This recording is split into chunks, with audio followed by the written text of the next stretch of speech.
আসসালামু আলাইকুম ভিউয়ার্স, জানিয়ে দিব সর্বশেষ সংবাদগুলো।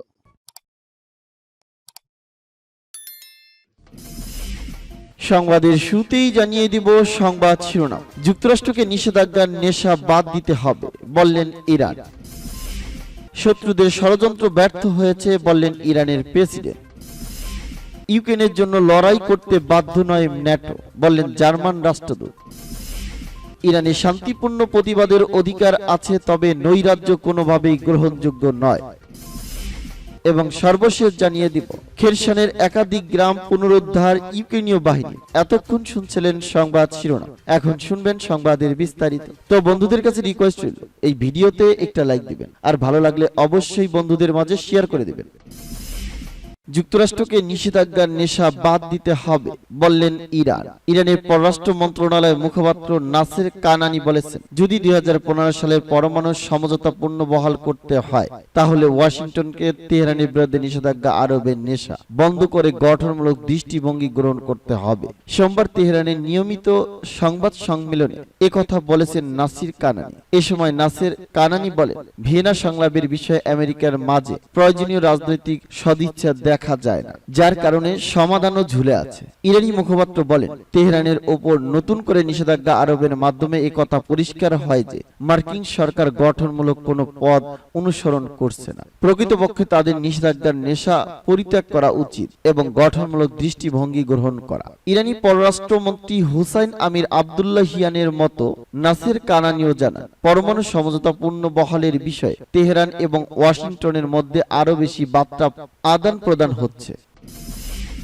শত্রুদের ষড়যন্ত্র ব্যর্থ হয়েছে বললেন ইরানের প্রেসিডেন্ট। ইরানের পোশাক আইন লঙ্ঘনের দায়ে গ্রেপ্তার হওয়ার পর পুলিশ হেফাজতে নারীর মৃত্যুর ঘটনায় চলমান বিক্ষোভের তৃতীয় সপ্তাহের মতো চলছে। এতে কমপক্ষে 92 জনের মৃত্যু হয়েছে বলে জানিয়েছে একটি অলাভজনক সরকারি সংস্থা। এদিকে ইরানের প্রেসিডেন্ট ইব্রাহিম রাইসি বলেছেন, দেশের শত্রুদের ষড়যন্ত্র ব্যর্থ হয়েছে। রোববার একটি বিবৃতিতে তিনি এমনটি জানান। বিবৃতিতে ইরানের প্রেসিডেন্ট বলেন, যখন ইসলামী প্রজাতন্ত্র অর্থনৈতিক সমস্যা কাটিয়ে এ অঞ্চলে ও বিশ্বে আরো সক্রিয় হয়ে উঠেছিল, তখন শত্রুরা দেশকে বিচ্ছিন্ন করার লক্ষ্যে মাঠে নামে, কিন্তু তারা ব্যর্থ হয়েছে। অলাভজনক বেসরকারি সংস্থা ইরান হিউম্যান রাইটস এর পক্ষ থেকে জানানো হয়, মাহসা আমিনীর মৃত্যুকে কেন্দ্র করে চলা বিক্ষোভে 92 জনের মৃত্যু হয়েছে। এছাড়া বিক্ষোভে অংশ নেওয়ার বিরুদ্ধে ধরপাকড় চালানো হচ্ছে। গত 16 সেপ্টেম্বর তেহরানে মাহসা আমিনী নামের এক তরুণীর মৃত্যু হয়। এর আগে 3 দিন তিনি হাসপাতালে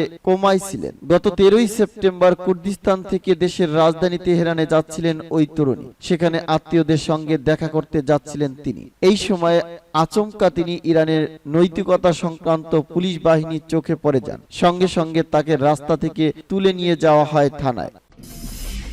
ইউক্রেনের জন্য লড়াই করতে বাধ্য নয় ন্যাটো বললেন জার্মান রাষ্ট্রদূত। মার্কিন নেতৃত্বাধীন ন্যাটো সামরিক জোটে নিযুক্ত জার্মানির স্থায়ী প্রতিনিধি রুদিগের কোয়েনিং বলেছেন, ইউক্রেনকে সরাসরি সামরিক সমর্থন দিতে বাধ্য নয় এ জোট। তিনি আরো বলেছেন, ন্যাটো সামরিক জোট বড় ধরনের যুদ্ধ এড়াতে চায়। জার্মান রাষ্ট্রদূত বলেন, আমরা শান্তিতে ছিলাম, কিন্তু হঠাৎ করেই একটি দেশ অন্য একটি দেশকে আক্রমণ করে বসলো। এ ধরনের ঘটনা কেউ কল্পনাও করেনি। জার্মান স্থায়ী প্রতিনিধি জোর দিয়ে বলেন, ইউক্রেন যেহেতু ন্যাটো জোটের সদস্য নয়, সে কারণে রাশিয়ার হামলা প্রতিহত করতে সামগ্রিকভাবে ন্যাটো জোট আইনগতভাবে দায়বদ্ধ নয়, যার অর্থ হচ্ছে ন্যাটো জোটের আর্টিকেল 5 এখানে কার্যকর করা যাচ্ছে না। ন্যাটো জোটের আর্টিকেল 5 বলা হয়, কোন সদস্য দেশ শত্রু দ্বারা আক্রান্ত হলে এ জোট আক্রান্ত হয়েছে বলে ধরে নিয়ে সম্মিলিতভাবে শত্রুর বিরুদ্ধে লড়াই করবে। জার্মান রাষ্ট্রদূতের বক্তব্য অনুসারে ন্যাটো জোট সক্রিয়ভাবে ইউক্রেন যুদ্ধে জড়িয়ে যাওয়া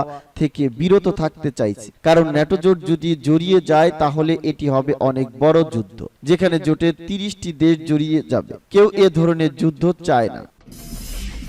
ইরানে শান্তিপূর্ণ প্রতিবাদের অধিকার আছে, তবে নৈরাজ্য কোনোভাবেই গ্রহণযোগ্য নয়।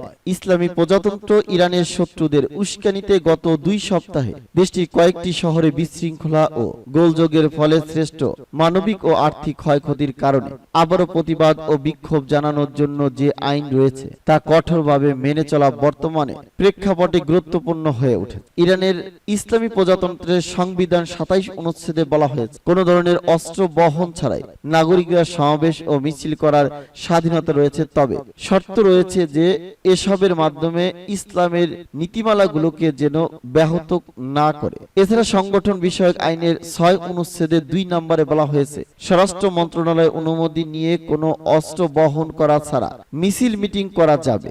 ১০ অনুচ্ছেদ কমিশন অনুসারে যদি ইসলামের নীতিমালা বিঘ্নিত না হয় তাহলে স্বরাষ্ট্র মন্ত্রণালয়ের অনুমতি নিয়ে কোনো সংগঠন পাবলিক স্কয়ার ও পার্কগুলো জমায়েত হতে পারবে। এর উপর ভিত্তি করে বিগত বছরগুলোতে ইরানের রাষ্ট্রপতি প্রতিষ্ঠান বা সংসদ ভবনের সামনে বহু ট্রেড ইউনিয়নের সমাবেশ অনুষ্ঠিত হয়েছে এবং জমায়েত ব্যক্তিরা তাদের ট্রেড ইউনিয়নের দাবি ও বিভিন্ন সমালোচনা তুলে ধরেছেন, কিন্তু এসব সমাবেশগুলোর কোনো ধরনের বিশৃঙ্খলা পরিলক্ষিত হয়নি। গত ২ সপ্তাহের দাঙ্গা ও বিশৃঙ্খলা চলমান আইনি কাঠামোর বাইরে অব্যাহত রয়েছে। ইরানে কুর্দি মেয়ের মৃত্যুকে কেন্দ্র করে প্রতিবাদের অজুহাতে এই দাঙ্গা শুরু হয়েছিল। তাদের সাথে জড়িয়ে শত্রু, ভাড়াটেরা এবং সন্ত্রাসীরাও বর্তমান পরিস্থিতিকে কাজে লাগিয়ে সমাজের মধ্যে বিভেদ এবং অনৈতিক সৃষ্টি করছে। পাশাপাশি শত্রুরা ইরানি জনগণকে বর্তমান শাসন ব্যবস্থার মুখোমুখি দাঁড় করানোর অপচেষ্টার লিপ্ত রয়েছে। যখন ইরানি কুর্দি তরুণীর মামলাটি উপযুক্ত কর্তৃপক্ষের দ্বারা তদন্ত করা হচ্ছে এবং আগামী কয়েকদিনের মধ্যে এর ফলাফল ঘোষণা করা হবে। কাজেই এসব ধ্বংসাত্মক কর্মকাণ্ডের কারণে অনেক আইন শৃঙ্খলা রক্ষাকারী বাহিনী ও নিরাপত্তা বাহিনীর সদস্য